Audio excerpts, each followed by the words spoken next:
Welcome to the 1 Hour Guide by Anil Nathu. Today, we're taking a really deep dive into a classic, a real cornerstone of getting along with people, Dale Carnegie's How to Win Friends and Influence People. And specifically, we're looking at it through the lens of the upgraded version's insights. Right. And it's amazing how relevant this book still is, isn't it? I mean, the upgraded take just refines these timeless ideas for today, hmm especially for leadership, starting businesses, even just, our day-to-day relationships. Absolutely. It's all about connecting, communicating better, influencing people through, well, empathy, really, understanding. Exactly. And our mission today, drawing heavily from the 1 Hour Guide by Anil Nathu, is to really pull out the most important, the most practical bits for you. We want you to quickly grasp Carnegie's core ideas and, more importantly, know how to actually use them in your life, at work. We'll be unpacking key chapters, looking closely at the examples, and trying to offer some really practical guidance. Think of this as your fast track to understanding effective human interaction, based on the 1 Hour Guide by Anil Nathu. Okay, so let's jump in. Part one is all about the fundamental techniques in handling people. Yeah. This really sets the stage. Right. Chapter 1.1. If you want to gather honey, don't kick over the beehive. I love that image. What's the main point here? Well, the core idea is pretty straightforward, but often ignored. Criticism just doesn't work most of the time. It's basically futile. It breeds resentment, makes people defensive, and it hardly ever leads to real, lasting change. Because people just justify themselves, right? They rarely blame themselves, even when they're clearly wrong. Exactly. We're masters of self-justification. Think about that psychological thing, cognitive dissonance. Mm. When our actions don't match how we see ourselves, we tend to just, well, change the story in our head. Yeah, that makes total sense. And the examples Carnegie uses are pretty powerful, like Two Gun Crowley. Yeah, oh, yeah. A notorious killer facing the electric chair, still writing about how he had a kind heart. It's just mind-boggling, that disconnect. But it wasn't just him. You look at Al Capone, Dutch Schultz, infamous gangsters, right? Mhm. They genuinely seemed to believe they were doing good, that they were like misunderstood public benefactors, completely different from how everyone else saw them. It shows how strong that self-validation instinct is. And it goes beyond criminals. Warden Lewis Laws from Sing Sing Prison. He noticed that almost none of the inmates he dealt with actually saw themselves as bad people. Wow. So it's pretty universal then. It really seems to be. Which, makes you wonder, if people who've done terrible things don't see themselves as wrong, how effective is our everyday nagging or criticism going to be? Good point. And John Wanamaker's idea about different intelligence levels makes it even trickier. A one-size-fits-all critique just won't land. Right. And we see the flip side in practice. Like Yep. George B. Johnston with the hard hats. Oh yeah, the construction guy? Yeah. Ordering people around didn't work. Mhm. But when he shifted to just talking, understanding why they weren't wearing them, boom, better compliance. So conversation over commands, empathy over criticism. It works. And think about the bigger stage, like politics. The falling out between Teddy Roosevelt and Taft shows how criticism can just wreck important relationships. And the Teapot Dome scandal example with Albert Fall, even public disgrace didn't make him accept blame. People really dig their heels in. But then you see the wisdom in holding back.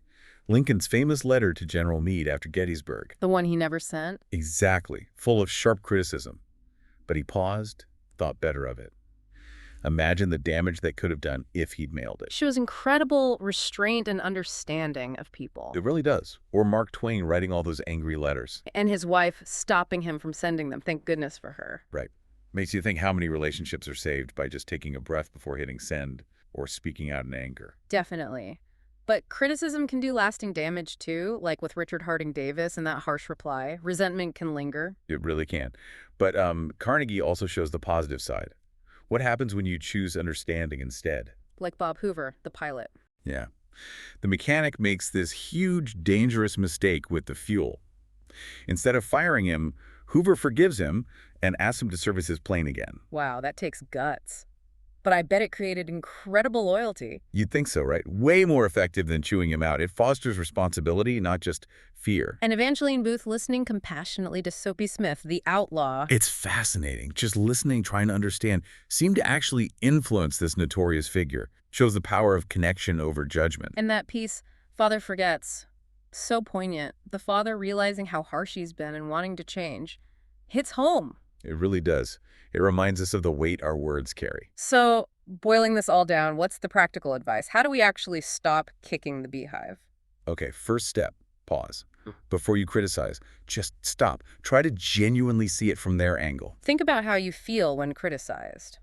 Defensive, probably. Almost always. So try to swap that critical impulse for curiosity. Why did they do that? What were they thinking? Maybe keep a journal. Track when you avoided criticism and what happened. That's a great idea for self-awareness. And consciously practice using more, well, compassionate language. Empathy. And try mentally switching roles. If I were them, how would I feel right now? Yes. And practically, maybe use a drafts or do not send folder for angry emails. Give it time. Good one. And if feedback is needed. Start with the positive, always. Be specific. And maybe ask questions instead of making accusations. Guide them to see it themselves. Remember Lincoln's restraint. Definitely. And just regularly review how you handle conflict. Aim for understanding, not just being right. Okay, that's a solid foundation.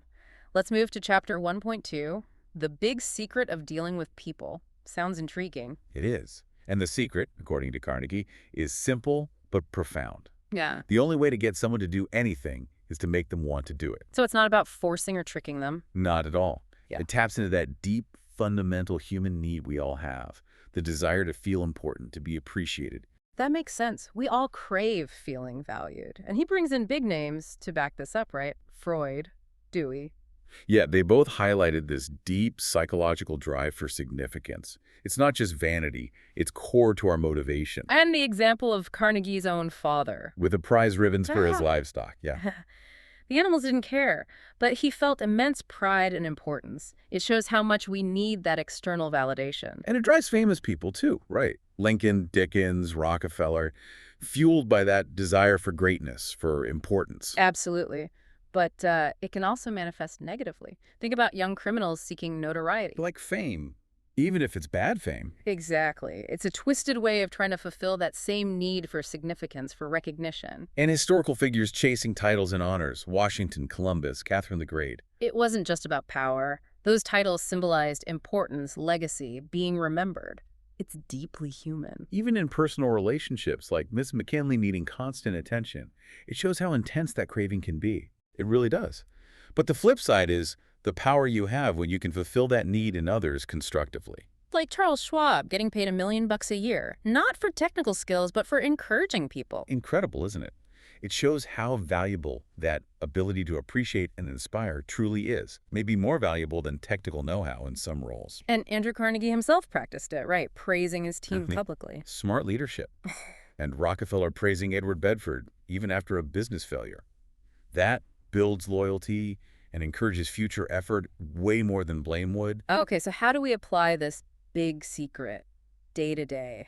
Make people want to do things. Start simple. Each day, consciously look for something to appreciate in someone you'll interact with. And then, crucially, tell them. Sincerely. Keep track of small wins or positive things you notice. Yeah, maybe mentally, maybe jot them down. The key is specific, honest praise, not just, empty flattery. People see through that. And in a team, recognize contributions publicly. Definitely. When you have to give negative feedback, always start with the positives. What did they do well? And frame requests around their benefit. Show them what's in it for them. Precisely. Or show how important their specific contribution is to the bigger picture. Ask questions that make them feel involved, valued. And use their name. That's a big one from Carnegie. Huge. Make appreciation a regular habit, not just when you need something. And reflect afterwards. Did my interaction make that person feel more valued? Great practical stuff. Yeah. Okay, chapter 1.3. He who can do this has the whole world with him. What's the this now? The this flows directly from the first 2 points. It's the ability to influence people by aligning your desires with their interests. It's about sparking that eager want in them by appealing to what they already care about. So it's finding the overlap, where what you need meets what they desire. Exactly. It builds on avoiding criticism and making people feel important. You need empathy to understand their needs, their goals, their motivations. Then you frame your idea or request in a way that resonates with them, makes them feel like it serves their purpose too. So how do we actually do that? Awaken that eager want. Give me the practical steps. Okay, think about it like this. Instead of just saying, I need you to do X, You explain how doing X benefits them or aligns with their goals. So connecting the dots for them. Right. Maybe it uses their unique skills, contributes to a goal they care about, offers a learning opportunity they want. You need to explicitly show, though, what's in it for them. Requires shifting focus from me to them. Completely. So practically, always frame ideas, highlighting their benefits. Listen deeply to understand their needs first. Always ask yourself, what's in it for them before you ask for anything. Practice seeing things from their viewpoint. Yes. Use collaborative language, we, instead of you. Tailor your communication to their known motivations. Start conversations by finding common ground or shared goals. Address their potential objections up front by showing the shared benefits. Smart move. Validate their desires and show how your idea helps fulfill them. And regularly check yourself.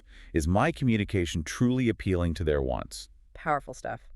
Okay, that wraps up part 1, foundational principles. Let's move to part 2, 6 ways to make people like you. Sounds essential for, well, everything. Absolutely.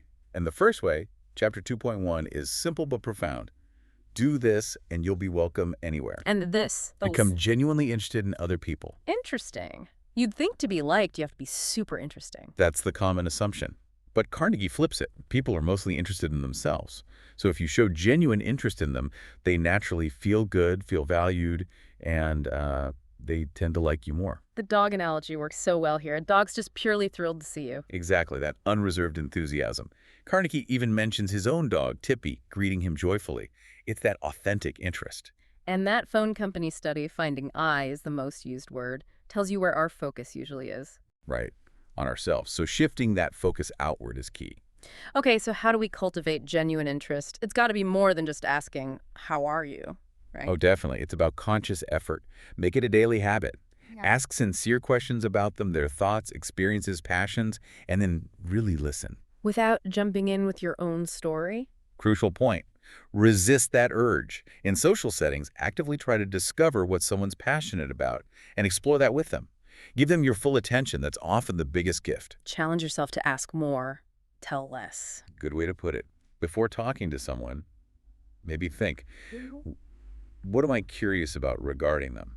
Steer the conversation their way. Follow up on things they've told you before, shows you remembered. Treat everyone like they have something interesting to share. Exactly. Maybe even journal about connections made through genuine interest. Reinforces the habit. Fantastic. Next, chapter 2.2. A simple way to make a good first impression.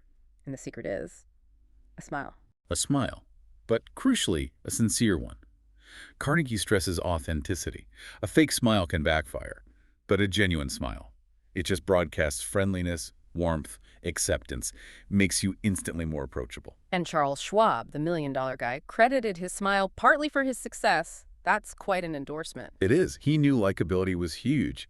And that story about the baby's smile changing the mood in a tense waiting room. Oh yeah, Dr. Stroll's story shows how contagious genuine warmth can be. Totally. And the story ad about smiles at Christmas, good for the giver and receiver.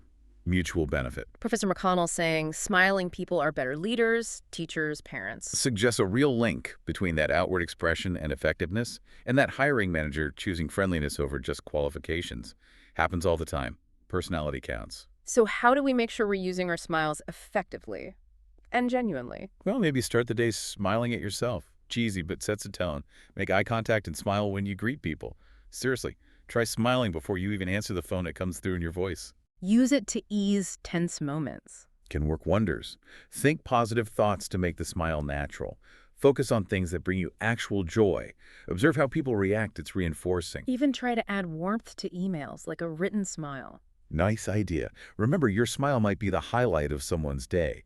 Don't force it. Cultivate the feeling behind it. And, yeah, use it to shift your own mood when stressed. Simple but powerful. Okay, chapter 2.3. If you don't do this, you are headed for trouble. Sounds serious. What's the trouble? The trouble is forgetting or misusing people's names. Carnegie calls a person's name the sweetest and most important sound to them. Ah, okay. Remembering names shows respect, right? Makes people feel seen. Exactly. Forgetting it does the opposite, makes them feel unimportant, overlooked. It can really undermine connection. And Jim Farley, the politician who remembered thousands of names, that's legendary. It really is. Shows the incredible power of personal recognition. And it wasn't just magic. Napoleon III used specific techniques like repetition, association. It's a skill you can develop. And it works on a smaller scale, too, like Ken Nottingham using the cafeteria worker's name. Yeah, it changed her whole demeanor, improved the service, just by acknowledging her as an individual. FDR did it deliberately, too, boosted his popularity. Master connector. Man. He knew the power of making people feel personally recognized. So, okay, I'm terrible with names. What are the practical tips? How do we get better? First, really listen when introduced. Ask them to repeat it if you didn't catch it. Say it back to them right away in conversation. Try to link it to something. A face, a feature, where you met. Yes, create an association. Write names down after meeting people. Review them later. Practice using the name naturally in conversation. Don't overdo it, but use it. Make an effort with coworkers, clients. Everyone you interact with regularly. Use names in emails, too. Think about how you feel when someone remembers your name. Aim to give others that feeling. Maybe a name map for groups you see often. Could work. And challenge yourself.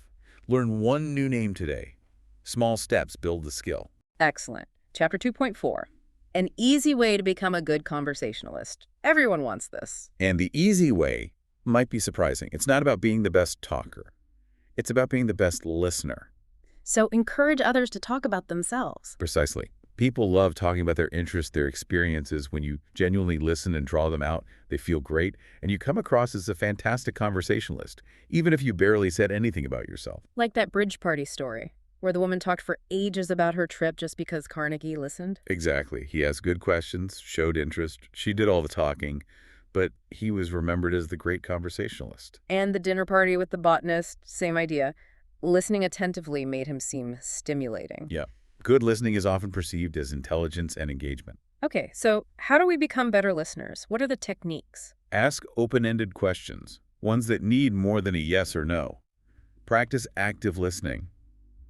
Good eye contact, nodding, leaning in slightly. Resist interrupting or switching the topic back to yourself. Key point.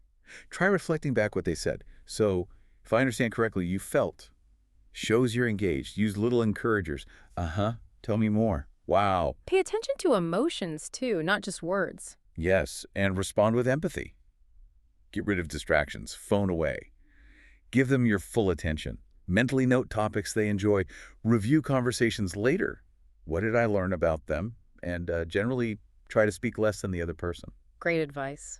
Now, chapter 2.5, how to interest people. Builds on listening, I assume. It does. If you want to truly capture someone's attention and make the interaction engaging for them, you need to talk about what interests them. So find out their passions, their hobbies, their work, and focus the conversation there. Exactly. Shift away from your own agenda and explore their world. As we've said, people are primarily interested in themselves, so talking about what matters to them builds instant rapport and makes the conversation way more enjoyable for them. Makes total sense. How do we put that into practice consistently? Well, do a little prep if you can. Think about what you know interests them before you talk. If you don't know, ask. What are you passionate about lately? Any interesting projects at work? Don't assume they share your interests. Definitely ask. Don't assume. Mirror their enthusiasm when they talk about something they love. If you find relevant info or have a related experience, share it thoughtfully. Listen for clues about unspoken passions. Complement their knowledge or dedication in that area. Nice touch. Remember past interests they mentioned and bring them up again?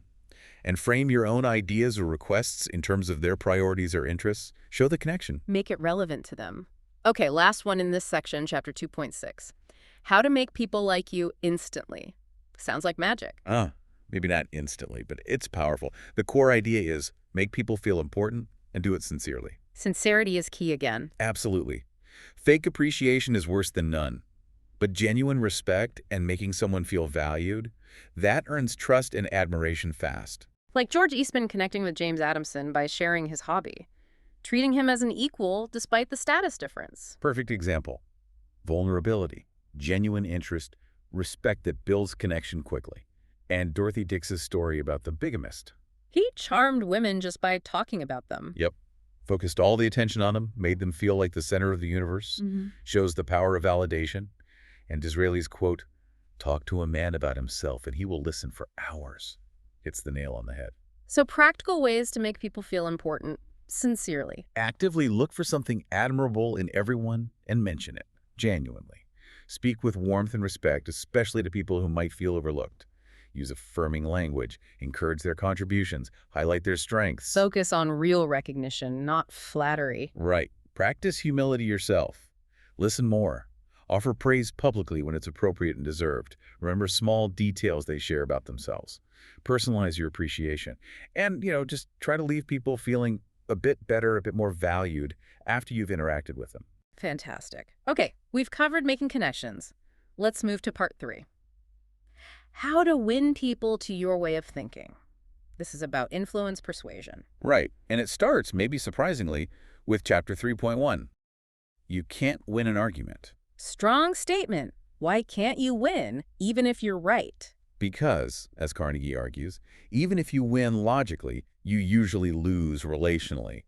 The other person feels defeated, maybe humiliated, and often just digs their heels in even more because you've attacked their ego. So winning the point isn't worth damaging the relationship. Pretty much. Arguments rarely change minds, they just create bad feelings. Remember that cognitive dissonance thing? Being proven wrong makes people cling tighter to their beliefs sometimes. Carnegie learned that himself, right? Correcting someone about a quote and regretting it. Yeah, realized the satisfaction wasn't worth the awkwardness. Harmony trumped being right. And look at Patrick O'Hare, the salesman. He stopped arguing and became a top seller. Exactly. Shifted from confrontation to understanding the customer. Way more effective. And Mr. Gammond at the dinner party conceding a point he knew was wrong just for peace. Shows a conscious choice. Value the relationship over the intellectual victory. So how do we avoid arguments? What's the practical advice? Learn to spot when a discussion is turning into an argument and just disengage politely. Acknowledge their view without directly fighting it. Ask questions to understand why they think that way, rather than just stating your opposing view. Prioritize harmony. Remind yourself the goal is understanding, not winning. Right. Try to find some point you can agree on or complement their perspective somehow. If it gets heated, suggest talking later when things are calmer. Use phrases like, "That's interesting, I need to think about that." Sometimes silence is better than escalating. Often, yes. And afterwards, reflect. Could I have handled that differently? Avoided the argument altogether. Good discipline. Okay, chapter 3.2. A sure way of making enemies and how to avoid it. Sounds related. Very related. Okay. And the sure way to make enemies, telling people flat out, "You're wrong." The direct confrontation attacks their ego again. Instantly defensive. Makes them shut down to whatever you say next, no matter how right you are. Carnegie says express disagreement gently, humbly. Acknowledge you might be wrong too.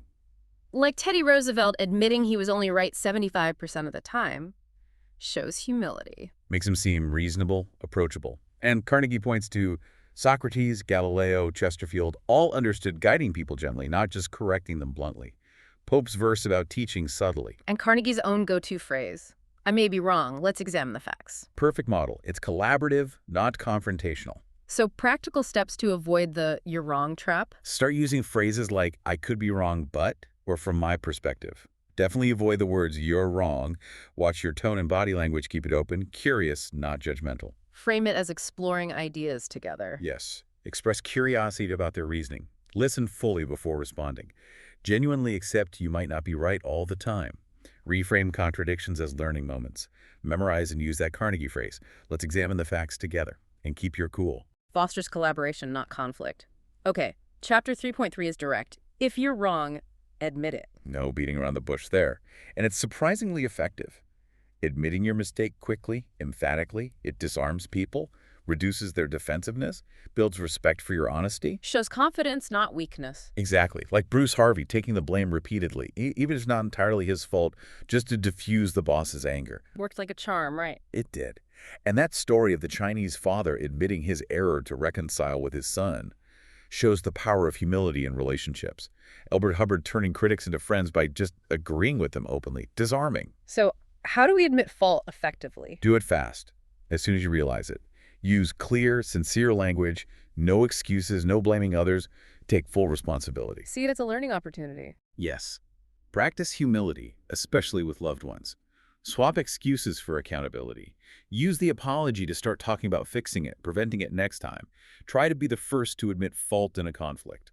Practice admitting small things daily to build the habit. And notice how it positively affects your relationships. Builds trust. Chapter 3.4 uses that lovely metaphor. A drop of honey. And the message is just that. Kindness, friendliness, a gentle approach, they work far better than force or bitterness. A drop of honey catches more flies than a gallon of gall. Woodrow Wilson argued for friendly discussion. Lincoln's famous quote about warmth. It's timeless wisdom. It really is. Carnegie found consistently in his own experience that being considerate just gets better results. So practically, how do we use more honey in our communication? Start difficult conversations warmly. Choose kind words. Make sure your body language matches open. Sincere. Keep your voice calm. Smile genuinely. Show understanding before making a request. Yes. If you have to criticize, sandwich it between real compliments. Remember and apply that Lincoln maxim daily. When things get tense, use calming words. I understand. Remember, staying calm is strength. And maybe visualize a positive, friendly outcome before a tough conversation. Sets a better tone from the start. Okay, great insights on persuasion. Let's hit the final part. Part 4, be a leader. How to change people without giving offense or arousing resentment. Crucial for anyone trying to guide others. Absolutely. And chapter 4.1 starts with, if you must find fault, this is the way to begin. Which is, start with praise. Right. Start with sincere praise and appreciation, like a dentist numbing the area before drilling. Acknowledging their strengths first makes them much more open to hearing about areas for improvement. It preserves their dignity, encourages growth instead of defensiveness. Exactly. Like President McKinley praising the effort on that unsuitable speech before gently asking for a rewrite. Tactful. And Lincoln again, always respectful, even when delivering criticism in his letters. So, practical steps for starting feedback positively. Always begin by pointing out something specific they did well, or a positive quality. Make sure the praise is genuine, concrete. Use positive language first. Avoid saying but right after the compliment. It cancels it out. Good point. Use and maybe. Frame the correction as a learning opportunity. Think about how you like to receive feedback. Probably like this. Practice it in everyday situations. Notice the difference in reactions. And always make them feel valued as a person, even when addressing a fault. Makes feedback so much easier to swallow. Chapter 4.2, how to criticize and not be hated for it. So after the praise, how do we deliver the critique? Carnegie suggests using indirect criticism. Subtly pointing things out allows people to see the issue themselves and correct it without losing face. Less confrontational, less resentment. Like Charles Schwab with the cigars. Instead of yelling about the no smoking sign, he just handed the guy cigars and mentioned he'd prefer they smoke them outside. Brilliant. Made the point indirectly, respectfully. Or John Wanamaker, quietly serving a customer himself when the clerk wasn't paying attention, showed the standard without a word of criticism. And Lyman Abbott's wife saying his bad sermon would make a great article. Clever redirection. Very subtle, very face-saving. Okay, so how do we criticize indirectly in practice? Avoid direct accusations. Focus on solutions or better ways forward.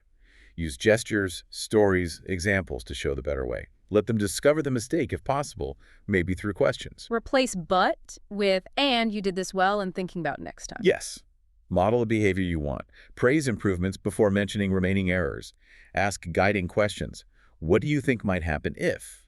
Instead of don't do that. Practice nonverbal cues. Remember, embarrassment kills learning. And deliver feedback privately whenever possible. Much more respectful. Chapter 4.3. Talk about your own mistakes first, leading with humility. Absolutely. Admitting your own similar errors before pointing out theirs. It instantly builds connection, makes you seem human, less judgmental, lowers their defenses right away. Because you're not acting superior. Exactly. Like Dale Carnegie sharing his own youthful mistakes before giving feedback to his niece. Makes it relatable. Or Prince von Bülow admitting his own shortcomings after praising the Kaiser to smooth over a blunder. Strategic self-deprecation. So how do we use this technique effectively? Before criticizing, pause. Recall a similar mistake you made. Share it honestly. Frame the whole conversation as shared learning. We all mess up sometimes. I remember when I... Speak with real humility. Be vulnerable. Yes, be authentic, not patronizing. Use your story to show you learned from it. Emphasize mistakes are normal, fixable. Maybe lead with, I've done something similar. Pair the feedback on their error with encouragement about their ability to improve. Make it feel like you're figuring it out together. Creates a safer space for feedback. Chapter 4.4. No one likes to take orders. Big one for leaders. Huge. Direct commands often just breed resentment, kill initiative. Carnegie strongly pushes for suggesting rather than ordering. It empowers people, gives them ownership. Like Owen D. Young at RCA. Never gave direct orders, just asked questions, sought input. Exactly. Made his team think. Take initiative. Compare that to Dan Santarelli's story, the student's lasting resentment from one harsh order. Shows the damage commands can do. So how do we shift from ordering to suggesting? Replace commands with questions. What do you think about? How should we approach this? Invite collaboration. Ask for their opinions. Ditch authoritarian language. Use softer phrasing. Maybe we could. Would you be willing to? Yes. Let them feel ownership of the solution instead of, you must, try. Would you be open to trying? Praise initiative when they run with an idea. If they're off track, guide subtly. Don't just take over. Think about how you react to orders versus suggestions. And foster an environment where mistakes lead to learning, not punishment. Empowers everyone. Okay, last one, chapter 4.5. Let the other person save face. Crucial for maintaining dignity. Absolutely critical. Even when someone is wrong, addressing it in a way that preserves their self-respect is vital. Humiliation breeds resentment, destroys trust. Ties back to empathy, respect, understanding their feelings. Completely. While there aren't specific big examples listed here, the principle underpins so much of what we've discussed. Schwab's indirectness, Wanamaker's quiet example. It's about tact, privacy, psychological safety. So, practical ways to help someone save face. Address issues privately, always. Speak with empathy. Focus on the issue, not the person's character. Frame corrections carefully to preserve their sense of competence. Avoid shaming language. Express confidence they can improve. Reassure them of their value. Yes, let them explain their side, offer solutions, be aware of the emotional impact. Use humor very carefully, if at all, and never to mock. And after it's resolved, follow up with appreciation to show you still believe in them. Wow, we've really covered a lot of ground today digging into this one-hour guide by Anil Nathu on Carnegie's principles. From those fundamental techniques to making people like you, winning them over, and leading without causing resentment. It's a comprehensive toolkit. It really is. And the practical advice, choosing understanding, genuine appreciation, remembering names, listening well, admitting mistakes, suggesting instead of ordering, these are things you, the listener, can start doing, like today. Applying these principles consistently, the ones highlighted in the one-hour guide by Anil Nathu, can genuinely lead to better relationships, more influence, and, well, more success and fulfillment. No doubt about it. It's about improving those day-to-day human interactions authentically. Thank you for joining us today. Buy the book at the One Hour Guide website for more business insights. And yeah, for that concise, practical take, definitely check out the one-hour guide by Anil Nathu. So here's a final thought for you. Think about one relationship you'd like to improve. Just one. Now pick one principle we talked about today. Just one. How could applying that one thing in your very next interaction start a positive change? What ripple effect might that create?